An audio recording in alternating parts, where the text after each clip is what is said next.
नमस्कार मित्रों, स्वागत है आप सभी का मेरे YouTube चैनल ऋषभ एस्ट्रो महाराज में। जय श्री राम। आज का टॉपिक है त्रिक भावों का ज्योतिषीय रहस्य। तो जैसा कि आप सभी जानते हैं कि कुंडली में त्रिक भाव हम किसे कहते हैं, छठें, आठवें और 12वें भाव को हम त्रिक भाव कहते हैं। तो आइए जानते हैं कि इन भावों का हमारे कुंडली में क्या महत्व होता है, इनका क्या असर हमारे जीवन पर होता है। तो दोस्तों, कुंडली में कुछ भाव ऐसे होते हैं जिन्हें अक्सर नकारात्मक माना जाता है, लेकिन क्या आप जानते हैं ये भाव ही आपके जीवन की सबसे गहरी परतें खोलते हैं। मैं ऐसा क्यों कह रहा हूँ, आज हम बात करेंगे त्रिक भावों की, यानी छठे, आठवें और 12वें भाव की। ये जीवन के संघर्ष, रहस्य और मोक्ष के द्वार हैं। तो मित्रों, जैसा कि आप जानते हैं कि कुंडली में कुल 12 भाव होते हैं, जैसे कि मैंने यहाँ पे आपको बना के रखा हुआ है, देखा हुआ है। तो पहला भाव, दूसरा, तीसरा, चौथा, पाँचवा, छठवां, सातवां, आठवां, नौवां, 10वां, 11वां और 12वां। तो अब हम यहाँ पे त्रिक भावों की बात कर रहे हैं। तो त्रिक भाव बेसिकली हम कहते हैं, जैसा कि मैंने बताया, छठा, आठवां और 12वां, इन्हें दुख भाव, कष्ट भाव या आप कह सकते हैं अनकंफर्टेबल जोन भी कहा जाता है। पर ज्योतिष की असली खूबसूरती यही है कि जहाँ कष्ट है वही सुधार की भी संभावना है।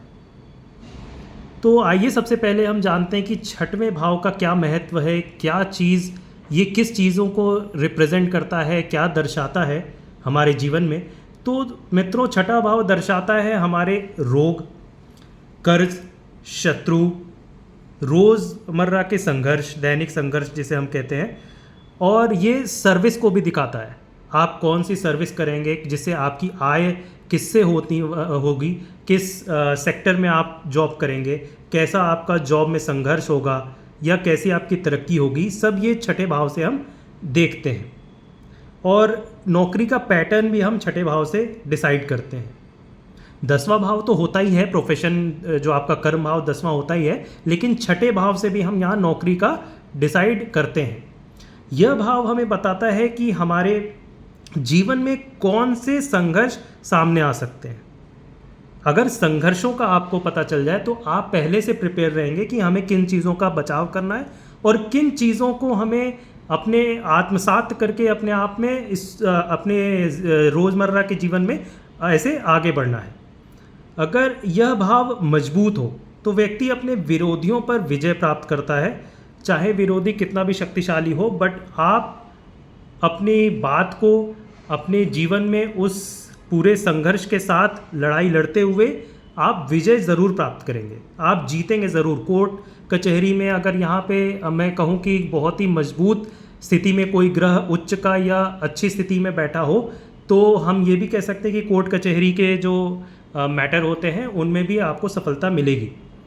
तो अगर मैं ये कहूँ कि छठा भाव ही आपके अंदर की वॉरियर स्पिरिट है, वॉरियर स्पिरिट, इनको ये दर्शाता है। उदाहरण के तौर पे अगर मैं आपको बोलूँ तो यहाँ पे अगर मंगल अगर हैं और यहाँ पे मंगल उच्च के हैं तो व्यक्ति शारीरिक रूप से बहुत ताकतवर होगा, साहसी होगा। मंगल साहस को रिप्रेजेंट करते हैं।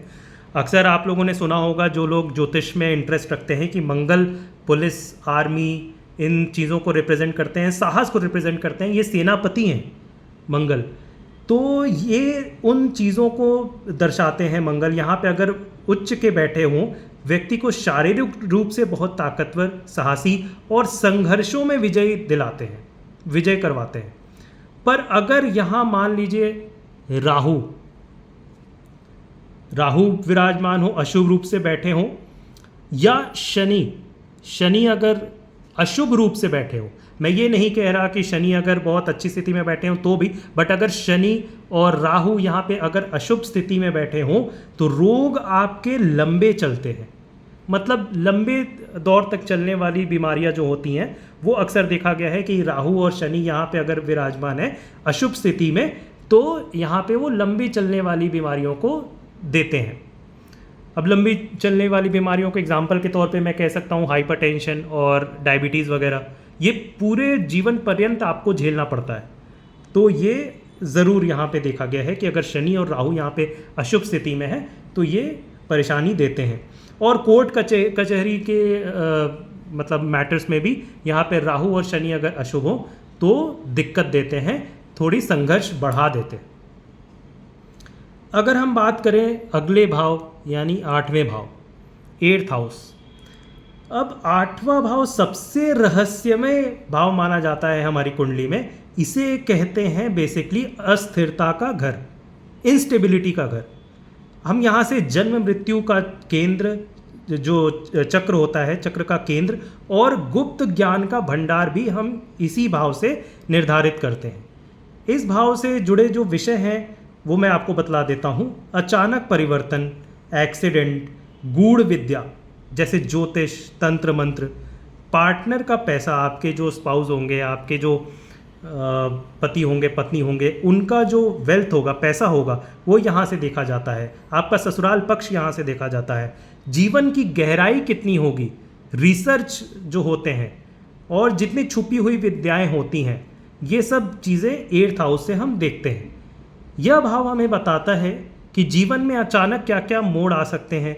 यह भाव जितना डरावना दिखता है उतना ही आध्यात्मिक भी है। अब उदाहरण के तौर पे ले लेते हैं, अगर यहाँ पे केतु हो, केतु यहाँ हो तो व्यक्ति तंत्र, ध्यान और गूढ़ विद्याओं में रुचि लेता है।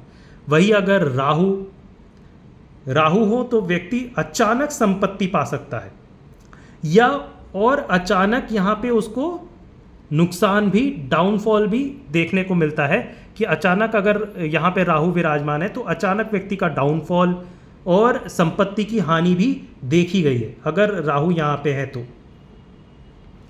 तो आपको इस चीज़ का ख्याल रखना चाहिए कि अगर राहु हो तो व्यक्ति अपने जो जातक है, जो अपनी संपत्ति है, उसका खास ध्यान रखना चाहिए। 8th हाउस एक और चीज़ दर्शाता है, ट्रांसफॉर्मेशन। अगर आप अपने डर, तकलीफ और गहरे भावनात्मक घावों का सामना करते हैं तो इस भाव से ही पुनर्जन्म जैसी भावना आती है। अब आते हैं मित्रों 12वें भाव पे, 12th हाउस। अब 12th हाउस हमारे भौतिक जीवन के अंत और आध्यात्मिक जीवन की शुरुआत का संकेत देता है। इससे जुड़े जो विषय हैं वो हैं हानि और व्यय, आपका खर्चा, विदेश यात्रा या विदेश में निवास, नींद, अस्पताल, आश्रम, जेल, मोक्ष और परलोक। ये सारी चीज़ें हम जो है वो 12th हाउस से देखते हैं। इस भाव को समझना बहुत ही ज़रूरी है, आवश्यक हो जाता है, क्योंकि इस भाव को बिना आप साधे, कुंडली में अब इस भाव को बिना साधे आप जो जातक है वो आगे नहीं बढ़ सकता। उसको एक स्टेबिलिटी जो चाहिए रहती है लाइफ में, जीवन में, वो नहीं प्राप्त हो सकती। तो क्योंकि यहाँ हमें त्याग, अकेलापन और आत्मा की यात्रा का जो अनुभव होता है वो 12th हाउस से ही होता है। उदाहरण के तौर पे अगर मैं यहाँ पे कह दूँ कि अगर गुरु यहाँ पे बैठे हों, विराजमान हो, तो व्यक्ति दानशील, धार्मिक और आध्यात्मिक होता है। वही अगर शुक्र हो तो व्यक्ति विलासिता में खर्च करता है और यह प्रेम संबंधों में भी बहुत कुछ बताता है। 12वां भाव हमें सिखाता है जो भी है वह स्थायी नहीं है, वो स्टेबल नहीं है। यही भाव हमें मोक्ष की ओर ले जाता है। जब हम भौतिकता को पार कर अपने आत्मज्ञान की ओर बढ़ते हैं तो यही वो भाव है जो आपको, जो मनुष्य को मोक्ष की तरफ ले जाता है। एक और चीज़ चलते चलते मैं बताना चाहता हूँ कि त्रिक भाव डराने के लिए नहीं, चेताने के लिए है। कई लोग त्रिक भावों को देखकर डर जाते हैं, लेकिन सच्चाई ये है कि भाव जो है वो जीवन की असली शिक्षक है। ये हमें हमारी कमज़ोरियों से परिचित कराते हैं और मजबूती से उन्हें पार करने की प्रेरणा देते हैं। अब देख लें, 6ठा भाव हमें लड़ना सिखाता है, 8वां भाव हमें बदलाव सिखाता है और 12वां भाव हमें छोड़ना सिखाता है। ये तीनों ही भाव आपस में इंटरकनेक्टेड है। मैंने जैसे आपको बताया, ये आपको लड़ना सिखाएगा और ये आपको बदलना सिखाएगा और ये आपको त्यागना या छोड़ना सिखाएगा। और यही तीनों भाव अगर सही रूप में उपयोग किए जाएं तो व्यक्ति योगी भी बन सकता है और विजेता भी। अगर आपको ये वीडियो ज्ञानवर्धक लगी हो तो इसे लाइक ज़रूर करें, चैनल को सब्सक्राइब करें और शेयर करें उन लोगों के साथ जो ज्योतिष में रुचि रखते हैं। कमेंट करके हमें बताइए आप किस भाव पर अगली वीडियो देखना चाहते हैं?